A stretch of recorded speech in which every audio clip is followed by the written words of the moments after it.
Salam jumpa saudara yang dikasihi oleh Tuhan. Senang pada saat ini bisa bersama lagi dengan saudara secara khusus dalam acara Figur. Saya Yohanes akan bersama dengan saudara kurang lebih 15 menit untuk kita menggali lebih dalam lagi tentang figur Tuhan kita Yesus Kristus. Kita akan belajar melalui program ini tentang pribadinya, perasaannya, caranya dia menyelesaikan masalah, caranya dia berpikir, dan lain sebagainya. Sehingga kita tidak hanya mengenal dia sebagai Sang Juru Selamat, tetapi kita lebih mengenal lagi lebih dalam. Mengenal apa yang menjadi keinginannya, apa yang menjadi kerinduannya bagi kita yang ada saat ini. Kiranya melalui program ini, saudara dan saya senantiasa diberkati oleh Tuhan. Dari studio saya menyampaikan selamat mendengarkan.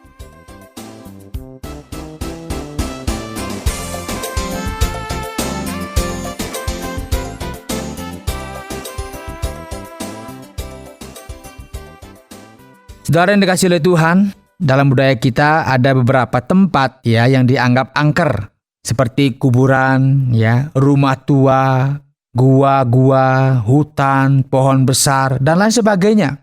Masyarakat meyakini bahwa di tempat-tempat tersebut itu dihuni oleh makhluk-makhluk halus alias makhluk gaib katanya. Karenanya tidak sedikit orang menjadi takut ketika melewati kuburan, lari terbirit-birit, atau melewati rumah tua, atau sedang berjalan di hutan karena nanti disembunyikan oleh makhluk halus, atau tempat angker lainnya. Bahkan saudara, ada tayangan di sebuah stasiun televisi untuk menguji nyali. Mereka disuruh masuk ke dalam sebuah rumah yang tua dan gelap. Jika mereka bisa bertahan dalam waktu yang lama, maka dianggap berhasil. Uji nyalinya berhasil. Saudara, ketakutan terhadap hantu setan yang dianggap menghuni rumah-rumah tua, kuburan, dan lain sebagainya, rupanya saudara melanda juga orang-orang yang menyebut diri mereka Kristen. Nah, apakah saudara juga saat ini ketika mendengar program ini masih nggak punya rasa takut yang demikian? Masih takut? Waduh, di pohon sana ada hantu, ada penunggunya, saudara takut? Masih? Nah, pertanyaannya mengapa Mengapa orang Kristen juga takut kepada setan atau hantu? Mengapa saudara? Jawabannya karena apa? Karena masih banyak orang Kristen tidak mengenal dengan baik Tuhan yang mereka sembah selama ini. Nggak kenal dengan baik, tidak memahami, sehingga mereka masih memiliki rasa takut itu. Saudara, di dalam kitab suci, banyak penjelasan yang menyatakan bahwa Tuhan Yesus adalah Tuhan di atas segala roh-roh itu. Dan salah satu kisah yang menunjukkan bahwa Tuhan Yesus berkuasa atas roh-roh tersebut, kita bisa lihat dari Injil Lukas 9 ayat 37 sampai dengan 43. Dikisahkan saudara, ada seseorang yang datang kepada Yesus untuk memohon menyembuhkan anaknya. Rupanya anaknya tersebut sering dirasuk oleh setan, sehingga kondisinya tidak stabil. Anak tersebut sering berteriak-teriak kalau lagi diserang oleh roh jahat itu, dan badannya digoncang-goncang oleh setan. Akhirnya apa? Mulutnya berbusa. Saudara, tentu sebagai orang tua, kalau kita melihat seorang anak demikian akan merasa takut dan cemas dan prihatin. Oleh karena itulah dia berjuang untuk datang kepada Yesus, memohon pertolongan agar Yesus datang dan menyembuhkan anaknya. Dan dalam kisah ini, Yesus datang untuk menolong anaknya dengan cara menegur roh jahat tersebut dan menyembuhkan anak itu. Jadi ada jawaban yang begitu cepat. Tuhan begitu juga merasakan kasih yang besar kepada anak ini. Sehingga dia datang, dia tegur setan ini, diusirnya, kemudian anak ini menjadi sembuh. Saudara, dalam kisah yang lainnya, di dalam Injil Markus 1 ayat 21 sampai 28, saat Yesus ada di sebuah rumah ibadah di Kapernaum, ada seorang yang kerasukan setan. Jadi ada yang kerasukan setan saat itu. Dan Yesus juga menghardik roh jahat itu sehingga keluar. Dan orang itu disembuhkan. Saudara, saat terjadi peristiwa ini, banyak umat yang saat itu mendengarkan pengajaran Yesus menjadi takjub dan memperbincangkan apa yang sudah diperbuat oleh Yesus. Mereka berkata begini, "Apa ini? Wah, ini suatu ajaran yang baru. Ia berkata-kata dengan kuasa. Roh-roh jahat pun diperintahnya dan mereka taat kepadanya. Perhatikan kalimat ini. Roh-roh jahat pun diperintahnya dan mereka taat kepadanya. Saudara, tentunya ini satu pemandangan yang berbeda ketika Yesus melayani, ketika dia hadir di tengah-tengah dunia ini. Pada masa itu, bahwa ketika bicara mengenai roh jahat, orang sudah pada ketakutan. Tidak ada cara lain. Mereka tidak bisa berbuat apa-apa.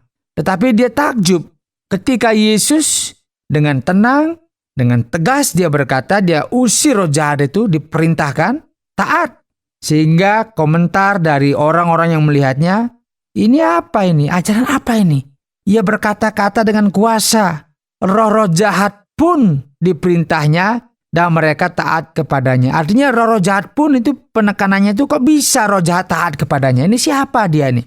Saudara, inilah kisah yang membuktikan bahwa Tuhan Yesus berkuasa atas roh-roh setan. Semua roh setan tunduk kepada Tuhan Yesus. Mengapa mereka tunduk? Jawabannya karena Yesus adalah sang penguasa, baik di alam semesta ini maupun di alam yang tidak dapat kita lihat dengan mata jasmani.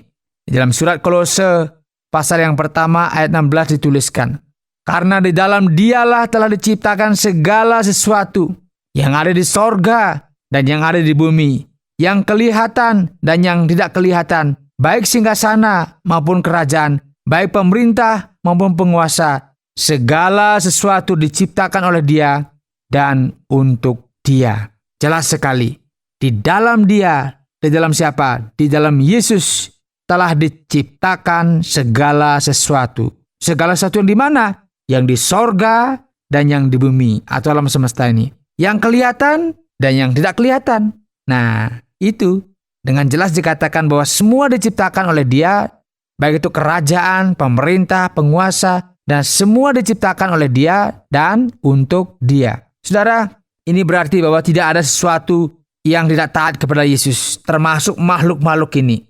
Entahkah yang kelihatan, entahkah yang tidak kelihatan. Baik di bumi dan di surga, tidak ada yang tidak tunduk kepadanya. Karena semua diciptakan di dalam Yesus dan untuk Yesus.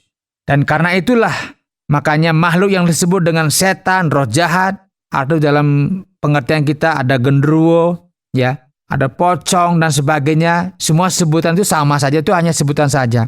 Tapi semua disebut dengan setan, ya. Itu tunduk kepada Yesus, dan setiap orang yang percaya kepada Yesus diberinya kuasa untuk mengalahkan setiap makhluk tersebut, seperti ada yang tertulis, saudara.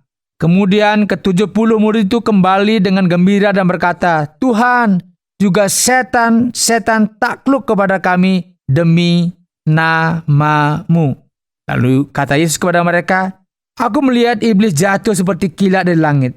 Sesungguhnya aku telah memberi kuasa kepada kamu untuk menginjak ular dan kalajengking, dan kuasa untuk menahan kekuatan musuh, sehingga tidak ada yang akan membahayakan kamu. Artinya apa? Tidak ada yang akan membahayakan kita sebagai orang yang percaya. Karena apa? Karena setan tunduk kepada Yesus, kemudian Yesus memberi kuasa kepada kita, kita diberi kuasa, dan setan juga tunduk kepada kita. Jadi bukan karena kita dia tunduk, tetapi karena kita diberi kuasa oleh Tuhan, makanya setan tunduk. Jadi jangan diputarbalikkan ya. Karena kita, saya hebat, tidak. Kita nggak memiliki apa-apa. Tetapi karena Yesus memberi kuasa kepada kita, makanya kita diberi kuasa untuk mengalahkan roh-roh jahat itu. Saudara, inilah Yesus Kristus yang kita sembah selama ini. Ia adalah Tuhan yang berkuasa atas seluruh alam semesta ini, termasuk berkuasa atas segala kekuatan setan. Jadi saudara, dengan mempercayai Yesus sebagai Tuhan dan Juru Selamat, maka setiap orang yang percaya kepadanya diberinya kuasa juga untuk apa? Untuk mengalahkan setan. Jadi sangat disayangkan jika orang yang mengaku dirinya sudah percaya kepada Kristus sebagai Tuhan dan Juru Selamat masih juga takut kepada setan-setan. Padahal saudara sudah diberikan kuasa untuk apa? Mengalahkan setan-setan. Saudara, bersyukur sekali, inilah Yesus Kristus yang kita percaya selama ini. Dia Allah atas segala roh-roh ini. Dia adalah Tuhan dari seluruh alam semesta ini. Dan semuanya taat dan tunduk kepada Dia. Termasuk kuasa-kuasa kegelapan, termasuk kuasa-kuasa setan. Oleh karena itu, kita patut bersyukur karena kita mengenal Dia. Dan hari ini saudara lebih mengenal lebih dalam lagi siapakah Tuhan yang saudara sembah. Tuhan yang saudara sembah adalah Tuhan yang berkuasa. Bukan saja berkuasa di bumi, tetapi Dia berkuasa di sorga juga. Bahkan Dia berkuasa untuk seluruh alam semesta ini, termasuk seluruh yang ada di dalamnya. Entahkah yang kelihatan maupun yang tidak kelihatan. Itu artinya apa? Kita mempercayai Tuhan yang luar biasa, Sang Pencipta, penguasa alam semesta ini. Inilah Tuhan Yesus Kristus yang selama ini kita sembah, yang selama ini kita percayai, yang selama ini kita ikuti. Dan Dia sudah menyelamatkan kita. Kita sudah menjadi anak-anaknya karena kita percaya kepadanya. Karena itu, tidak ada alasan bagi kita untuk takut lagi kepada yang namanya setan, ya, yang namanya pocong, yang namanya apa sajalah. Nggak ada alasan lagi. Karena apa? Karena hari ini kita mengenal lagi bahwa Yesus berkuasa atas mereka semua. Kiranya melalui program ini, saudara diberkati dan dikuatkan untuk terus mengiring Dia sampai akhir hidup saudara. Oleh kuasa dalam nama Yesus, kebenaran Tuhan diteguhkan. Semua sujud pada nama Yesus, rasa cemas dikalahkan. Nama atas segala nama, Yesus Kristus Raja kami. Nama yang kami puja, saksikan tiap hari. Oleh kuasa dalam nama Yesus, kebenaran Tuhan diteguhkan. Semua sujud pada nama Yesus, rasa cemas dikalahkan. Nama atas segala nama, Yesus Kristus Raja kami. Nama yang kami puja, saksikan tiap hari. Oleh kuasa dalam nama Yesus, kebenaran Tuhan diteguhkan. Semua sujud pada nama Yesus, kuasa tak dikalahkan. Segala kuasa padamu, Yesus Kristus Engkau Tuhan. Oleh kuasa firman-Mu, kerajaan-Mu kami masyurkan. Oleh kuasa dalam nama Yesus, kebenaran Tuhan diteguhkan. Semua sujud pada nama Yesus, kuasa tak dikalahkan. Kuasa tak dikalahkan. Kuasa tak dikalahkan.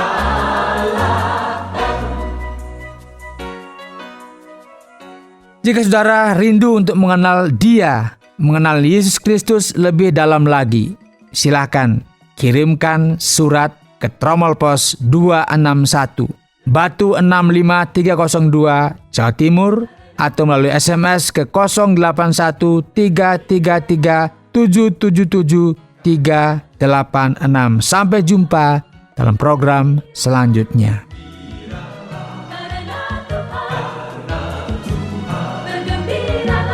Bergembiralah karena Tuhan, maka Tuhan akan memberikan apa yang diinginkan hatimu. Berserahlah kepadanya, percayalah, maka Tuhan akan Bertindak,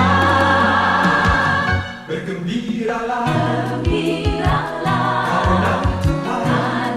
bergembiralah Bergembiralah karena Tuhan. Bergembiralah karena Tuhan. Bergembiralah karena Tuhan. Terima kasih Anda sudah mengikuti program kami. Jika Anda diberkati, jangan lupa like, komen, dan share supaya Anda tidak ketinggalan setiap program terbaru kami. Jangan lupa juga untuk subscribe channelnya dan nyalakan loncengnya. Jika Anda ingin mendukung pelayanan kami, bisa melalui rekening kami berikut ini, atau menghubungi kami di sini.